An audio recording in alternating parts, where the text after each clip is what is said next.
Olá, eu sou a Rebeca, eu sou enfermeira aqui na Simples Consultoria de Seguros e Benefícios. Primeiramente, nós queremos agradecer a participação e a oportunidade de estar aqui hoje e dizer que discutir a prevenção e partilhar informações é sempre de extrema importância para nós.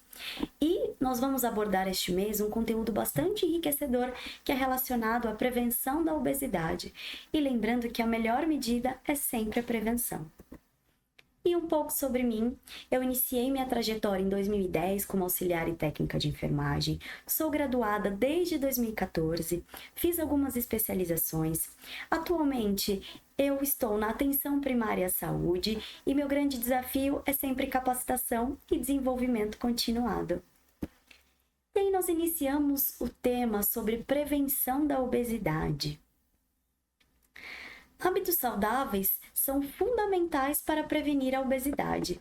A alimentação balanceada hoje ela é o principal pilar para preservar a nossa saúde a longo prazo.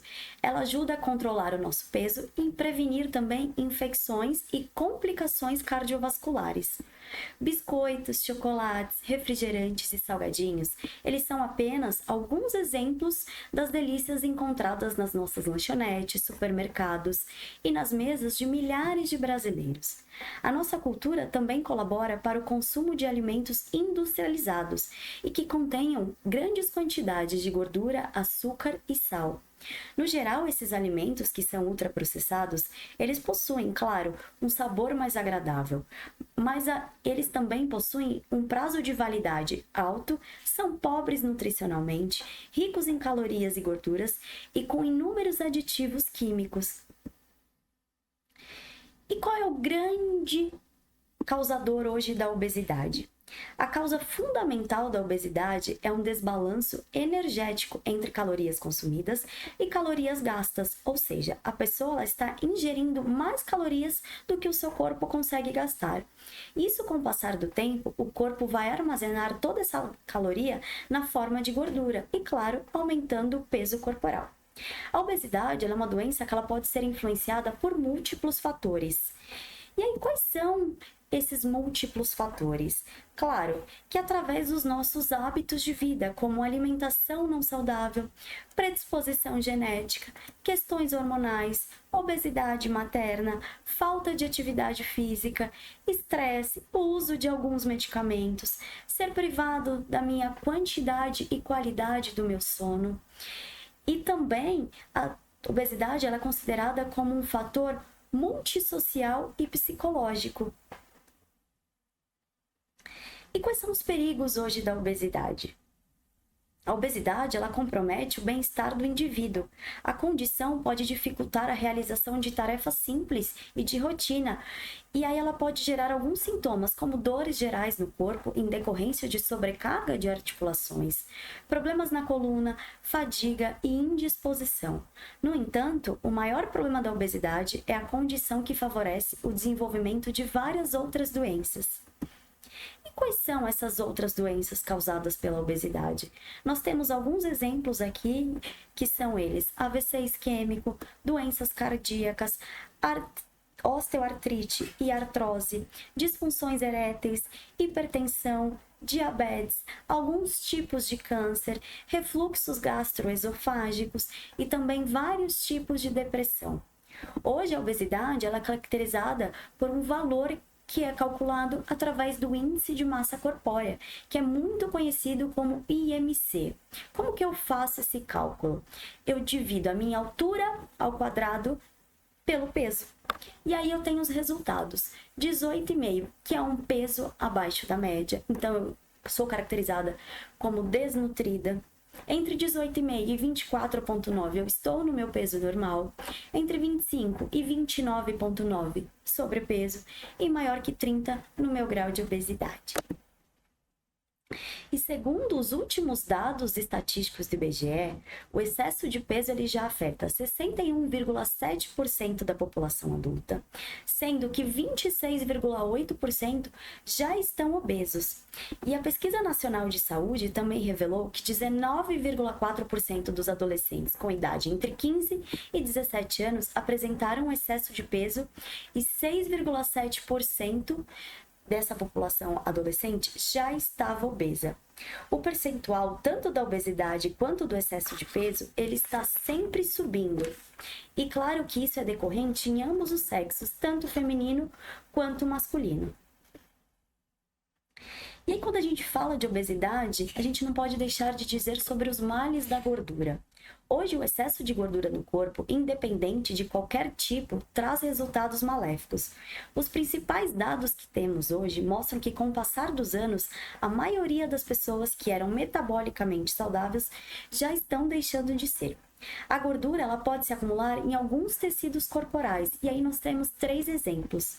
Vamos falar sobre o primeiro deles, que é a gordura visceral. Em aparência de gordura dura, como se fosse uma bola, e como vocês podem perceber na imagem, ela tem um formato de maçã. Ela é conhecida como a barriga de cerveja e é o tipo de gordura mais frequente em homens, sendo pouco encontrado em mulheres.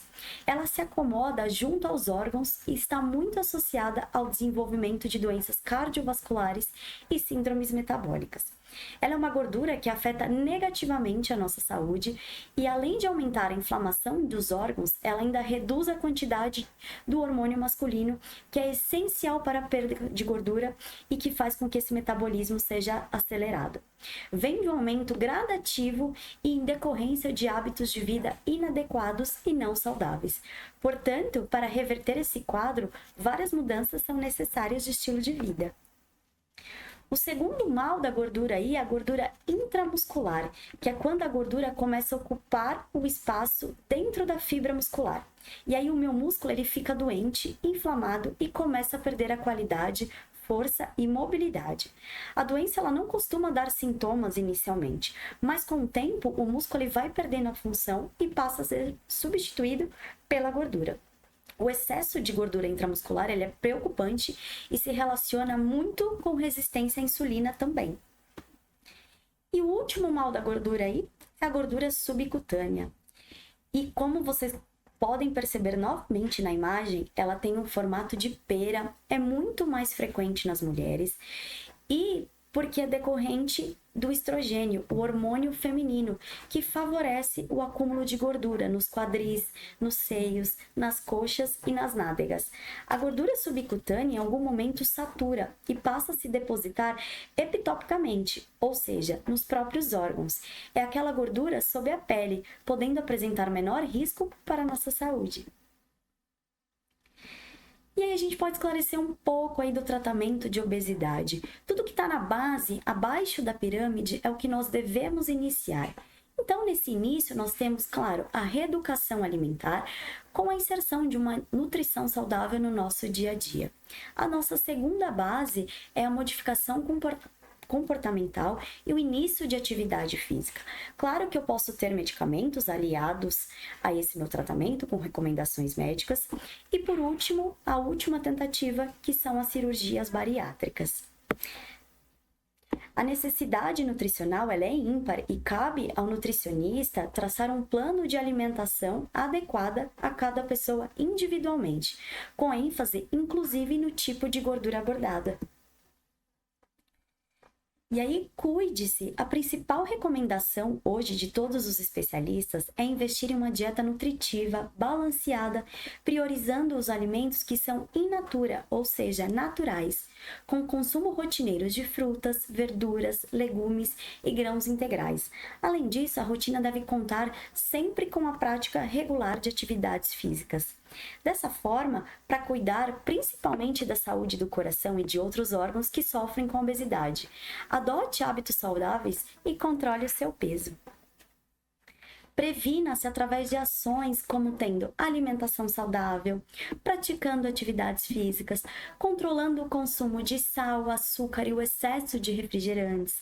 Beba pelo menos 2 litros de água por dia. Tenha um sono adequado. Monitore a sua pressão arterial regularmente.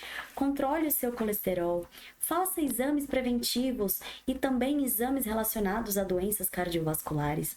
Evite o consumo em excesso de bebidas alcoólicas e evite o tabagismo.